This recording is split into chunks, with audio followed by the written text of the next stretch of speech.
So hello, everyone. Welcome to our February office hour. I'm Wendy Smith, Regional Coordinator, with my esteemed colleague and partner, Stacy Teeters.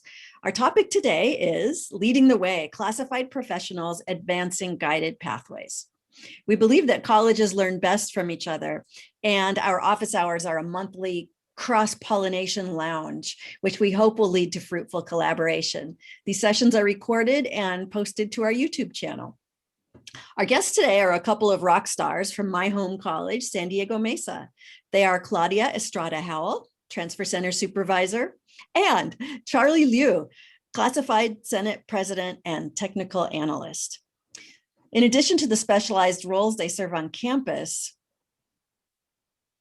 Claudia and Charlie serve as co-chairs for their college's onboarding and career exploration team. Welcome, Charlie and Claudia. Thank you for taking the time to talk with us today. I'm going to hand it over to you. Please tell us about your work. All right, welcome everyone. My name is Charlie Liu. As Wendy mentioned, I'm very happy to see you all today and engage in this process. Claudia and I have assembled a presentation that hopefully will get you excited about pathways and also motivated to get it started and also working efficiently on your campus. Claudia, you want to do a brief intro? Yeah, absolutely. So I actually also want to welcome to or introduce to all of you actually my co-chair for this work group, Sharon Hughes.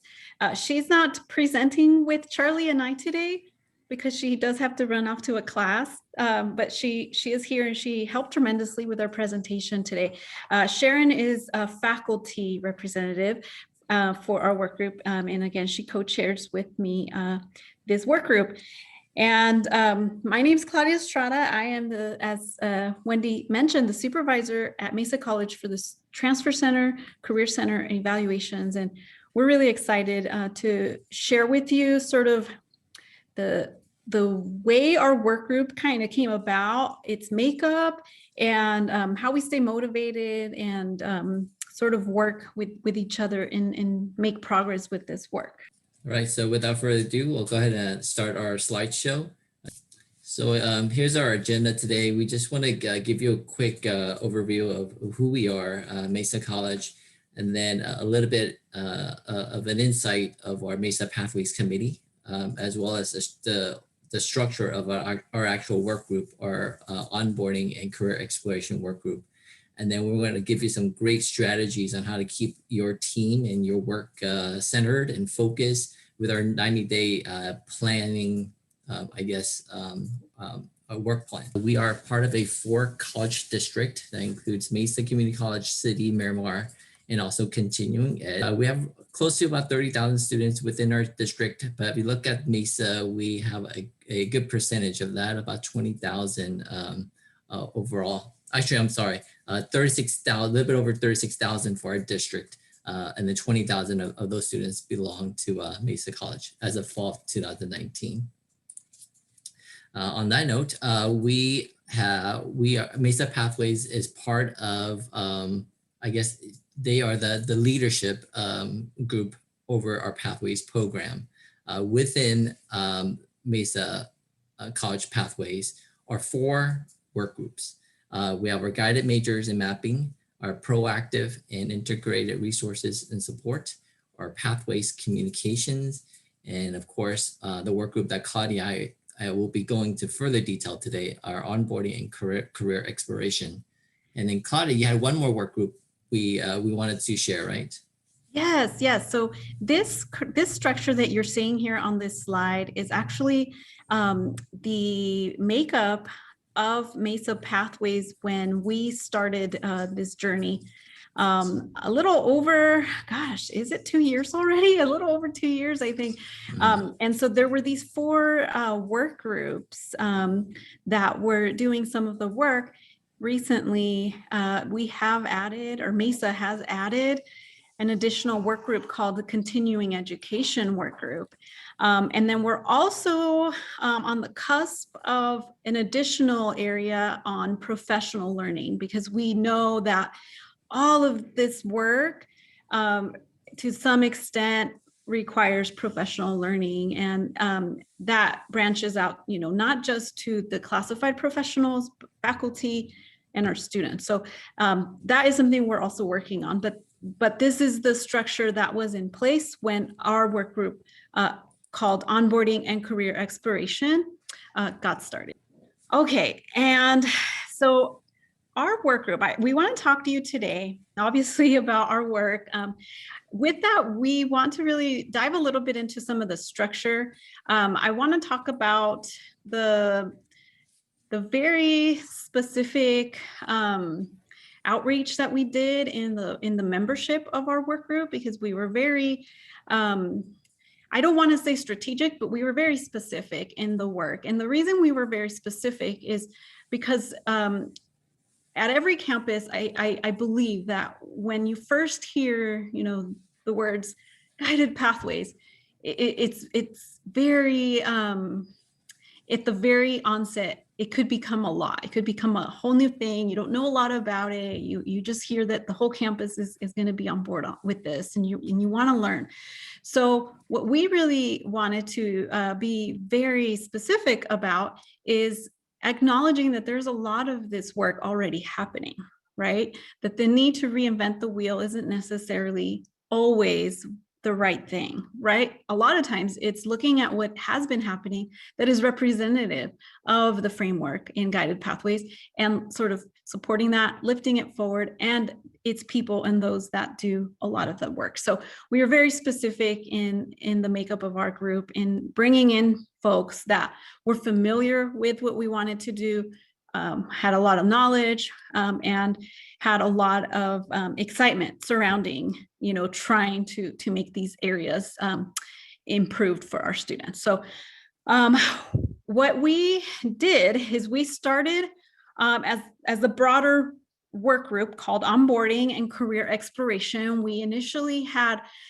about 26 people. It was a very, very large work group. I was very blessed to be able to co-lead this work. And that came from my heavy involvement in other areas regionally with sort of this work, right? So again, looking for those folks that are super excited about doing this was really key. And again, I was super excited. So by default, that kind of worked out. And then so I was a co-lead, I guess I'll call myself, for this work. And then we needed to really think about what we wanted to accomplish. And what we wanted to accomplish, more than the specifics that we'll talk about in a second, what we wanted to really accomplish is a sense at our campus that this work was not going to be siloed, that it wasn't going to happen only in instruction, that it wasn't going to be something that only student services folks did or classified professionals. We really wanted to make sure that it crossed all areas, because our students' touch points cross all areas. So we wanted a co-lead that represented, because I was representing the student services side of the house. We wanted another co-lead that represented the instructional side of the house. And so that's where we went through some voting, and we have did achieve another co-lead. And that's where Sharon Hughes comes in. She is, like I said, she has to go to class. So thank you for being here, Sharon. With that said, so we had our two leads, right? Myself, we had Sharon, and actually it was Sean Fawcett as well. She's on maternity leave right now. With the two co-leads and so much work, we realized, there's things that we needed to do more on the administrative side to organize all of this. And we really needed to lean, going back to the original comment I made, we really needed to lean on the expertise and the excitement and the knowledge of particular individuals that were really going to be able to lead certain pieces of the work that we had to do. So as a larger work group, we came up with the 4 areas that we really wanted to focus on, which were career planning, before education planning. And this was very specific to us because we were working on a very similar project regionally for Strong Workforce to really move the needle on career planning to happen before education planning. We wanted to focus also on student intake, on how we gathered students' information, but not just for the purpose of gathering it, but rather how do we connect the students to our specific support services and programs that would really help them succeed. We wanted to look at our onboarding practices and really improve upon what could be happening there for our students. And then we really talked a lot about differentiated orientation, right? Orientation itself was something that we have at Mesa. And then we also have differentiated orientation. We had online orientation, we have in-person orientation, we have orientation workshops, we have program level orientation. So there's a lot of touch points for students, but we really wanted to get together and look at ways to make that a more seamless process for students. So those are the 4 areas we all decided on, and needing that level of specialty and knowledge is where we really very specifically then sought out leadership for these 4 areas. We created what we call subgroups of our work group. And sometimes we call it subcommittee, subgroup, same sort of thing. We slip up with the 2 terms, but Charlie, this is where his leadership really came in. Charlie is the lead for the intake subcommittee, and with his leadership, that particular work has really taken shape and moved forward, and I'll talk about that in a second.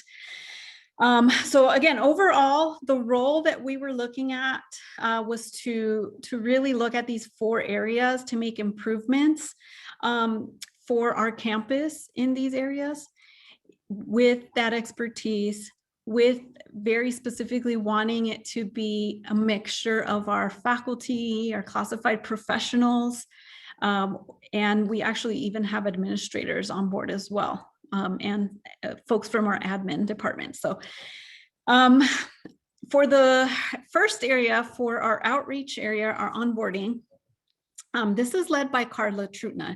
She is a classified professional and she is the coordinator for our outreach office. So you'll start to see a theme here on who's leading these areas and their level of expertise within the task at hand here. But Carla is wonderful. She already does a lot of this work. It was already happening. This process or this project, it was really or is really just a way to support her work. So in the membership for that subcommittee, we have the CP means classified professional in the little bubble. The F in sort of the teal color means faculty. And then the S, that is a student, those are students. We also have students. That was very important to us, students and alumni.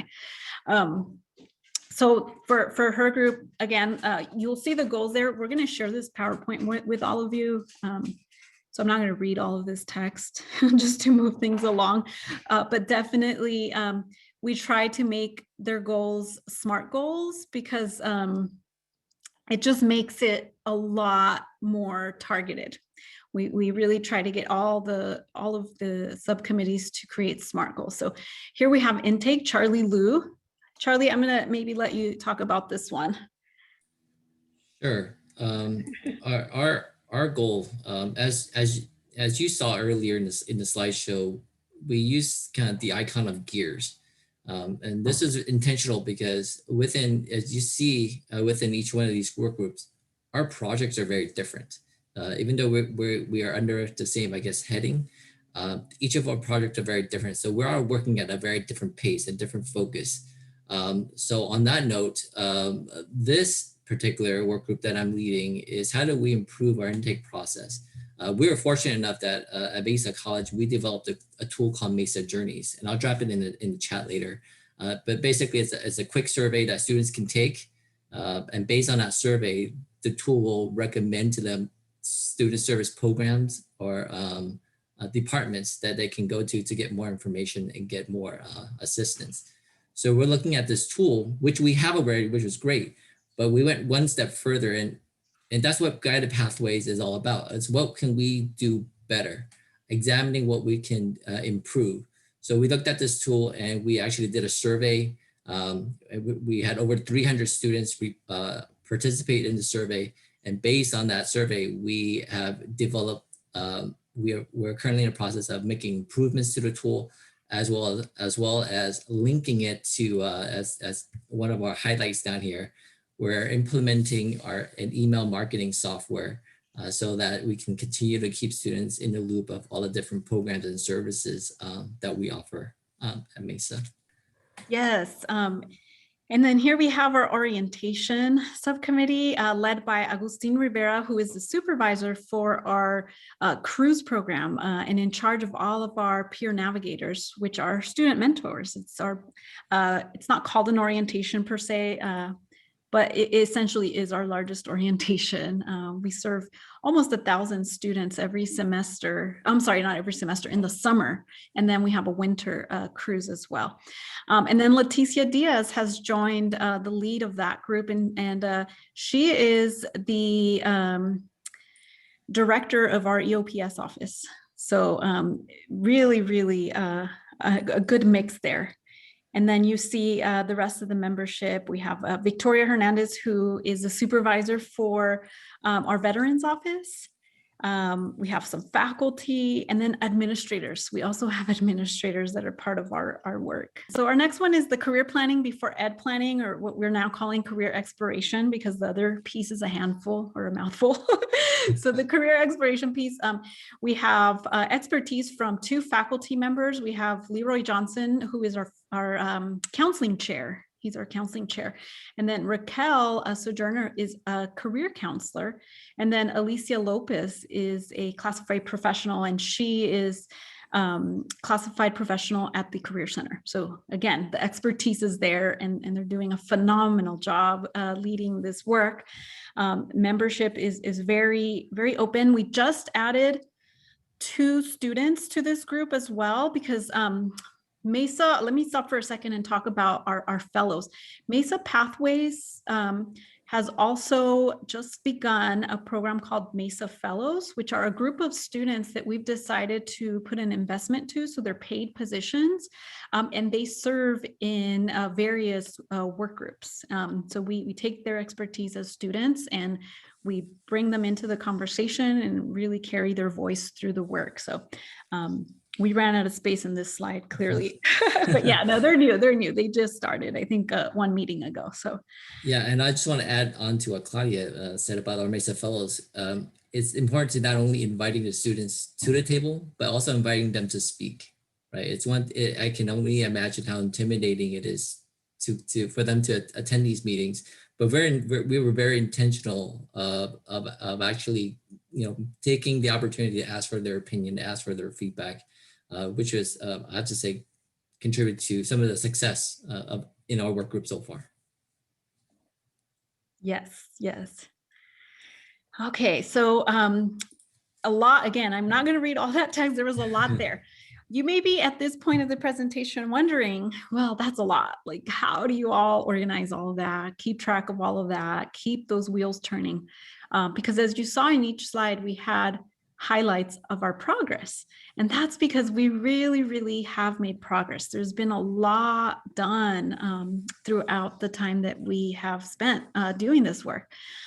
What we do to keep focused is something that is more commonly used in the corporate environment, I suppose you could say, which is 90-day planning. 90-day planning is definitely common in other areas, but just within, I would say, the last 10 years has kind of tapped into education and found its way, right? So this is very, very much a proven method. There's a lot of research behind 90-day action planning and how it could really help with the change process.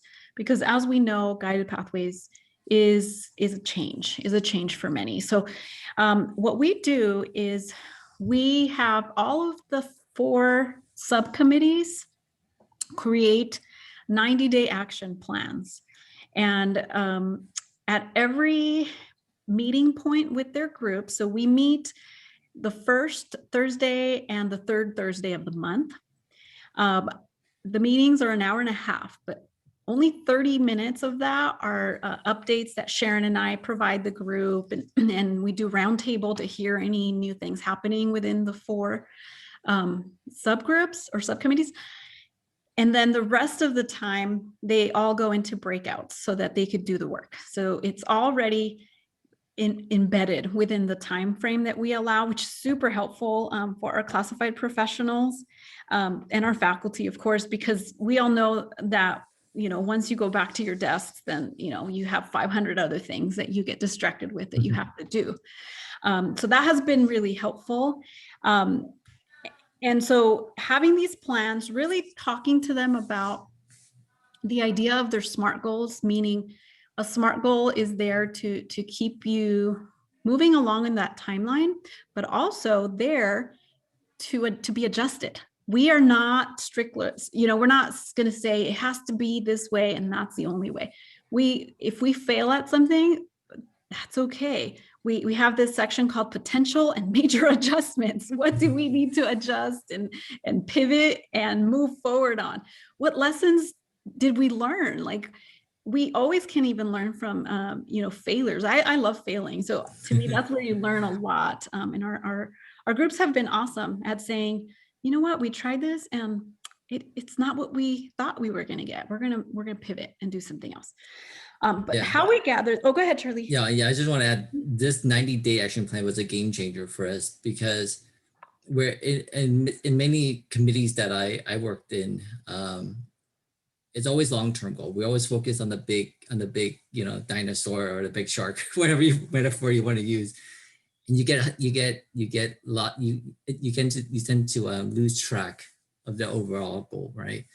By 90-day, you know, it's those small little increment steps. You know, it's kind of like saying a student wants to graduate from college, but how are you going to get there? You know, you're going to go to tutoring. You're going to do your assignments on time. So it's the same type of focus. We're laser focused those 90 days, and we kind of chip at it, little piece at a time, and we celebrate those little successes, one chunk at a time. And then once we get there, then we plan the next 90 days. So what we're going to do next? What's the next plan? So we kind of this 90-day and how our meeting set up, what Claudia mentioned is great, because you don't want to stuck in an hour and a half meeting and you just get kind of burned out. Well, like, when do we actually get to do stuff? So the way the meetings are structured is awesome, because the first 30 minutes you get your updates, and then you get into your teams and you actually do stuff. You actually plan and actually do the work for Pathways. We're not just meeting just to meet again. We get things done. So I think that's one of those couple reasons why our work group has been so successful. Yes, and we won't take all the credit. This actually has been adopted from the work that we are also doing with Strong Workforce. So this was created with the help of West Ed and that team. So we, like I said, we like to work smarter, not harder. What we did to make it one step easier for our group members is we created a Google form, a very simple Google form that is basically their meeting notes. So instead of having someone create meeting notes and it's the same person every time and the notes look different for every work group and then you don't know where they ended up, every single subcommittee just fills out their meeting notes every time. They could assign a different person on rotation so that, you know, faculty get an opportunity to write notes, our students get an opportunity to write notes, and our classified professionals. It's a very shared process. And then within those notes, we just integrated those 90-day action plan questions so that they're always reflecting on them and ready for that next set of questions. So it's not more work. It's the same thing they have to do every time, and it does help them reflect. And they're actually also able to, the next slide is going to actually talk to you about how every subcommittee member is also able to go back and read their own notes. And the reason for that is before the pandemic started, before we even knew it was going to start really, because our work group was so large and we had so many people from across campus, from all the different places of campus, we all agreed that the best way to organize everything was going to be through Google Drive. So we created a Google Drive that every single work group member has full access to. Everything's in there, all our notes, all our presentations, all of our forms, you name it. It's all there for everybody. Everyone can go in there and see, and any survey that we ever created, it's all in there. So it's really helpful for everyone to stay in communication. And then if anyone finds examples from other campuses that they want to share with the group, they could dump them in there as well, so folks could see like different articles and things. So it's been really helpful. It can be a lot. We always get, Sharon and I always get emails with like, what file was this? And there's so many files. Sometimes we can't remember, but we help folks figure out where. Charlie, do you want to talk about this experience on your end? Yeah, I mean, I think one of the highlights of working in this manner is that we're not you have the flexibility of working on different projects at the same time. You're not kind of stuck in one. So I kind of navigate between the onboarding as well as the career exploration work group, and I kind of jump back and forth and contribute where I can. But at the same time, I also know I don't know everything, and I know there's a lot of smarter people out there that knows a lot more than what I can contribute. So one thing that we're always open to, we're always trying to bring new people to the table, new people to the group.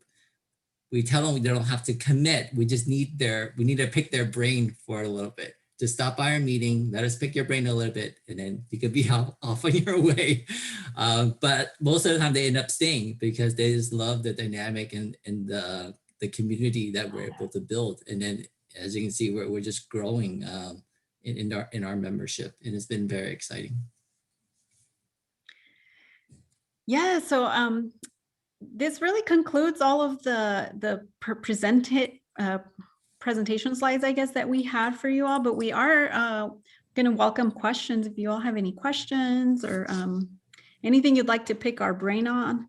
So we did get a question in the chat on whether you would share your presentation materials, and thank you, Sharon, for also sharing the form. And the answer is yes, we will be sending those out to participants so you can take a deeper dive look into those materials as well. I have a question. I noticed that your work group consists mostly of classified professionals. It seems like you all bring so much to the table. And I'm wondering if you have advice for other classified professionals who are interested in contributing to guided pathways at their colleges. Charlie, go for it. Okay, I'm ready for you. I think there's a lot of opportunities. I think you definitely have to see where you fit in, where your expertise and where you see that there are opportunities we can make things better. Like I said, we had our Mesa Journeys product. It could have been very easy for us to just sit back and say, "Oh, it works great," and not get involved. But we knew that there were improvements that we can make to this program, and so we jumped in. We just jumped in with that mindset of where do we fit in and what can we do to further improve. And that was the approach I've always approached guided pathways with, is this looking at areas where you can contribute. And don't, at least at Mesa, we don't try to lasso you in. So once you join a committee, you're in forever, you're in for life. We always make that invite where you come in and it's always open to share your knowledge and to share your expertise. And then go from there. There's always a mindset of inquiry instead of being told what to do. Is coming in. So with that mindset. Yeah, and I'll add to that. I think for me, my perspective in terms of our classified professionals being involved in this is sort of two-sided, right? I myself am a supervisor, so I supervise classified professionals, and in my team, we know things that maybe need a little more work in our institution, or maybe even within our own department, we know that there's areas that we could improve upon. But we also know that it's so much more valuable to get input from folks outside of our own team. And so being able to be part of this huge change on our campus, that has been pivotal in pretty much every conversation in things that we're doing, including the work we have with our equity plans, right? Part of our notes form, and I know you didn't get to see that exact question on there, but one of the questions we ask every subcommittee at every single meeting is how is the work that they're doing relevant to equity, and how is it going to move forward that equity lens, right, with our work in our campus. And I know my staff, they feel like they have a bigger voice when they're in a space with, faculty from across campus that they wouldn't have otherwise been able to talk to, and vice versa. So I think it's super valuable. Additionally, I think a lot of our classified professionals are also students. They're also taking classes. And so right off the bat, they have that perspective. They have that very fresh perspective. Some are currently enrolled. I'll give you a small anecdote. There's one of our team members from our work group. She is taking classes at MiraCosta, and we're not going to copy things, but if it's something wonderful, we're going to borrow the idea. So, as a student, she receives this wonderful newsletter from MiraCosta that she just loves. She loves that newsletter. And so, of course, we looked at it and we were like, wow, this is awesome. We definitely want to look into incorporating something like that with our welcome messaging. Charlie took a look at it and is doing something with that, with the student intake. And so it's been super helpful because we had almost like an inside secret shopper in a way, right? So our classified professionals, they bring in a lot of that insight, and some teach, some have taught. And so again, it varies. So it's really important that they're involved. Yeah, and I just want to add to Claudia's point. I don't know what many of you, your roles are in guided pathways, but as you know, classroom professionals are super busy with their work, but they're always willing to help. They're always willing to lend a helping hand, and it's more than just a blast email. It's everybody comes to a meeting, but if you just reach out to them and say, hey, I know you manage the financial aid department. Just swing by, and we would love to just ask you some questions about what works, what doesn't work, and how we can improve this process. It's very different. It's a different feel, right? If you are personally invited versus a blast to the whole campus to come to this big campus meeting. But if I ask you to come on my behalf, as a friend reaching out, I think they're more willing to come to the table, but not just sit at the meeting, but also contribute to the meeting. Tony, I see that you have your hand raised. As one of the Pathways co-coordinators at Mesa College, I would love to personally thank Claudia and Charlie for all the work, and Sharon, thank you for being there on the work groups.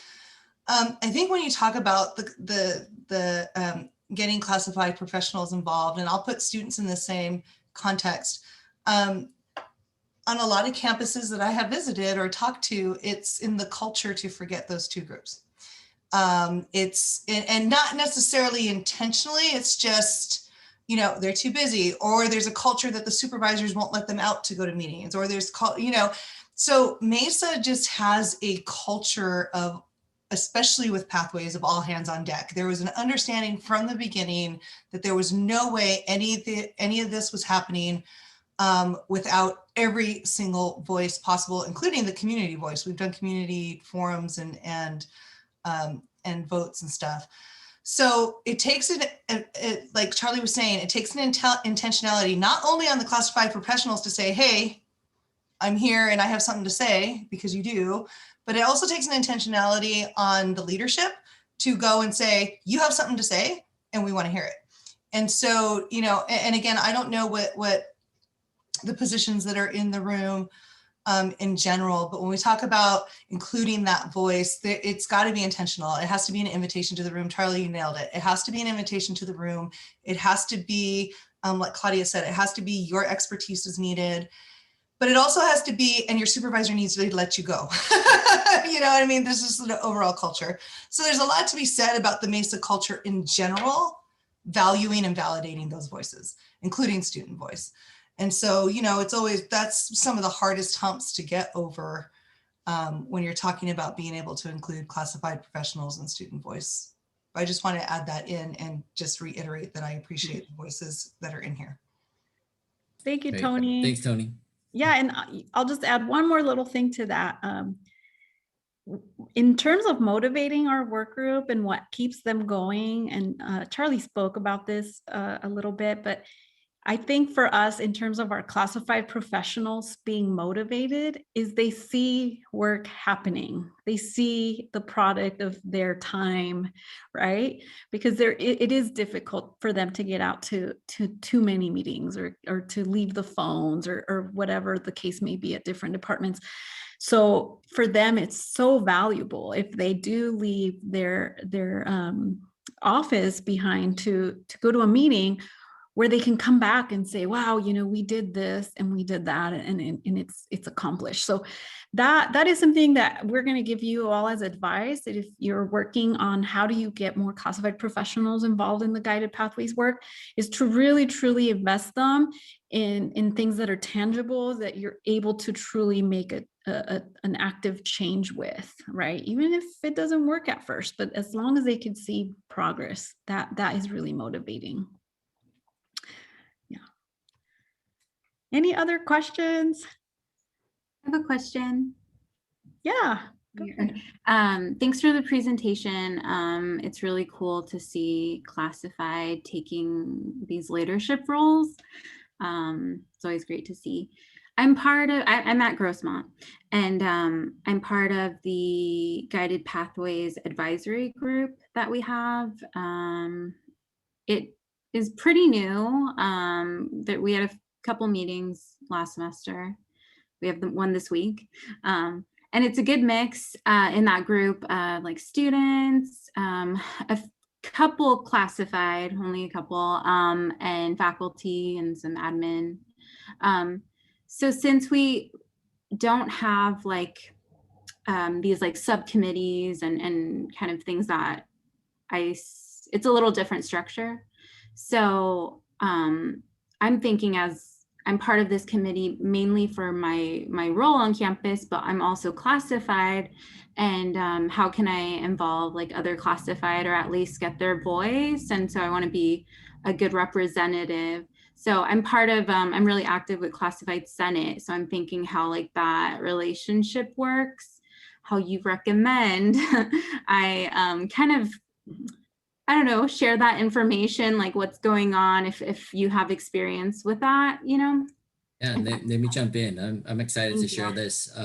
Tony, as well as we have three co-leads in our Pathways leadership team. Invite them to your Senate. That's what we did. So that's how you get people excited and give them kind of a grounded level of what guided path. Because unfortunately, a lot of our professionals don't know. It just seems like a big word, something administrators would touch, and doesn't affect classified. At least, that was the beginning perspective. So start with the Senate, invite the leadership to present at your Senate. What is guided pathways? How does this work affect them? So this now it makes it tangible. It's more personal now. It relates to their work, and they see where they fit in, and start there. And then you can easily roll out workshops, more directed workshops towards certain groups, or certain, or maybe even a campus workshop where we've done several, as Tony and her team has done retreats and things like that, where we collaborate campus-wide on various projects. So those are just a couple ideas that I can share.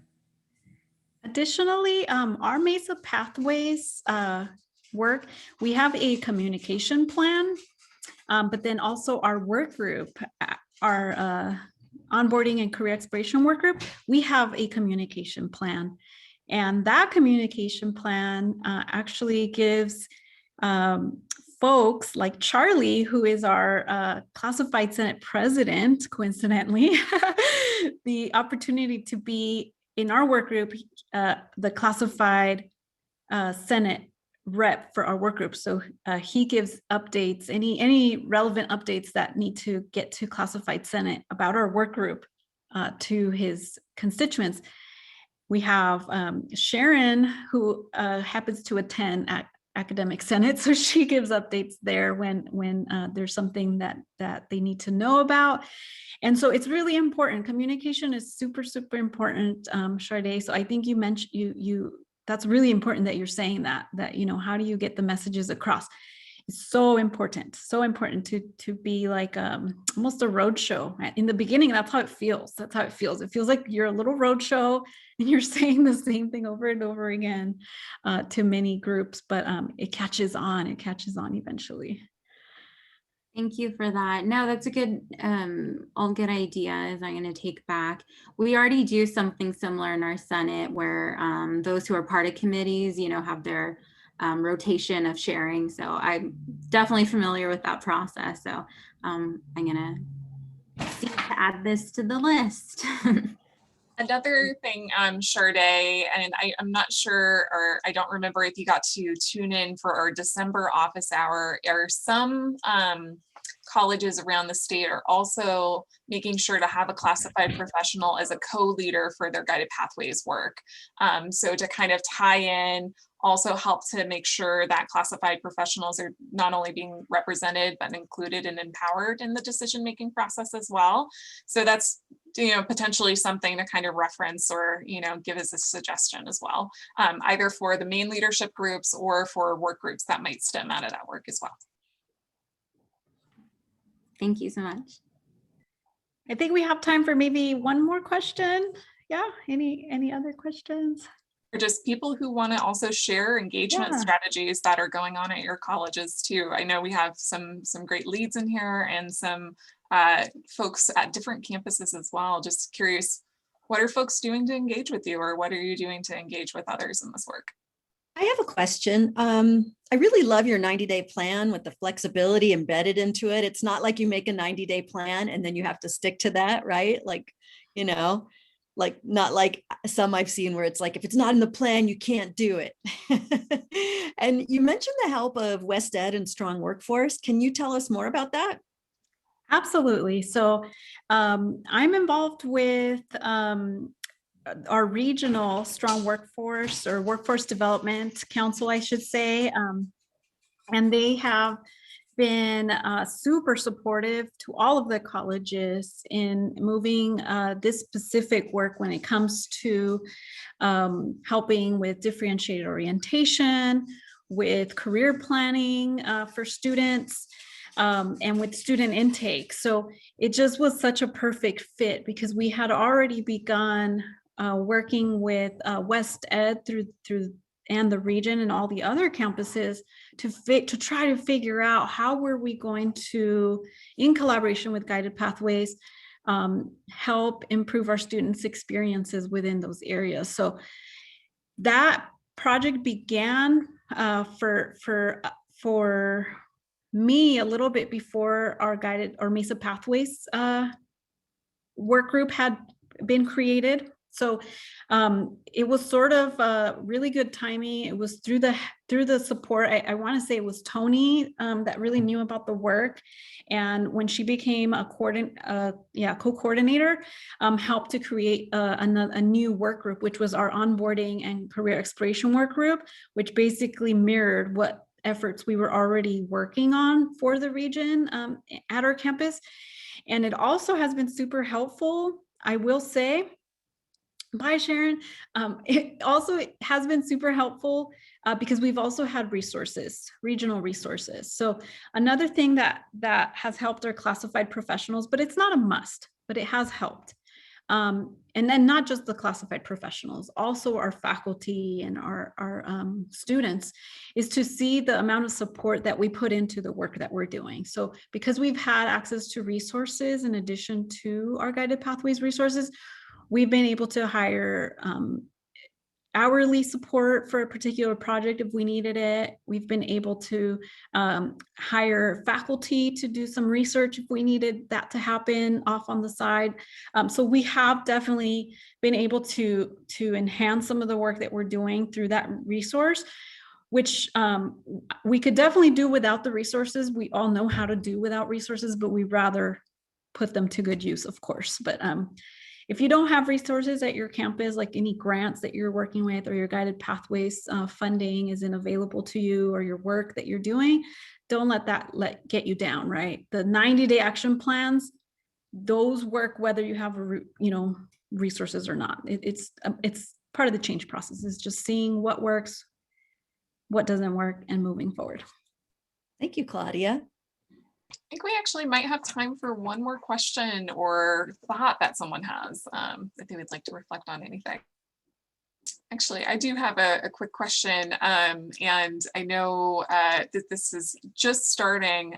In terms of your student engagement with the Mesa Fellows, how do you see that envisioning, like helping moving forward with what do they actually bring, right? And why has it been important to involve students in this process? I'll let Charlie answer part of that question, but I'll answer with this. We knew from the very first day that we met that we needed the student voice. We actually had 2 students as our on our work group from day one.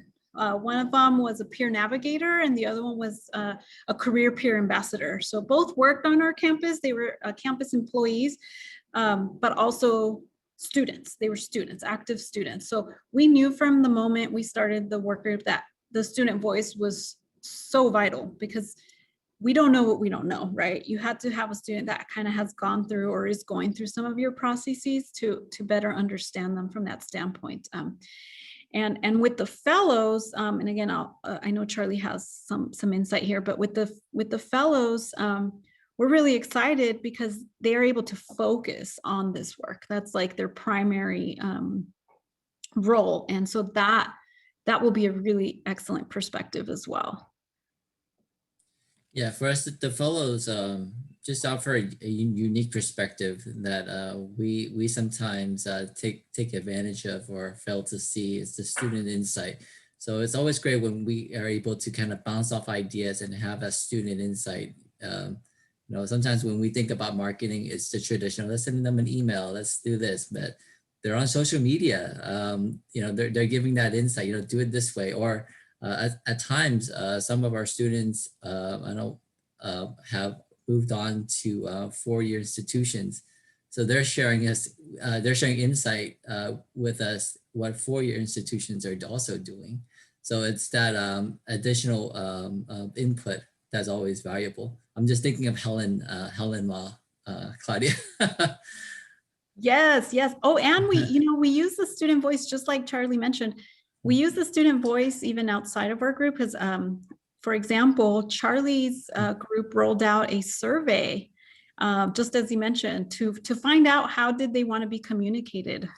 Did they prefer an email over a phone call? And so we learned a lot of interesting things there from the student voice. And then our outreach group this semester is going to be conducting focus groups to learn about the orientation experience for them. So we're going to continue to tap into that. But yes, our fellows are going to be an amazing addition. If your campuses haven't already looked at ways of including the student voice permanently into the work that you're doing, feel free to email us after this and we can connect you to the folks that know exactly how to get that done. Awesome, great. Thank you so much. We're coming up here on the top of the hour, so we'll go ahead and start our wrap up. Thank you all for joining us today for this conversation, and a huge shout out to our presenters, Claudia Estrada-Howell and Charlie Liu from San Diego Mesa College, sharing the work that you are doing, along with many of your other colleagues like Sharon and Tony, and just the great work that you're doing and the momentum that you're building. I think that's the really exciting part, is seeing this continue to move forward, even in light of all of the challenges that have been going on this past year. So that is awesome. I want to then make just a few quick announcements for those of you who are on the call. We are actually doing our first technology talk for Guided Pathways tomorrow afternoon. This is by popular demand from the region. People are asking, oh my gosh, we know we need to invest in some sort of technology. What is going to work? What's very student oriented?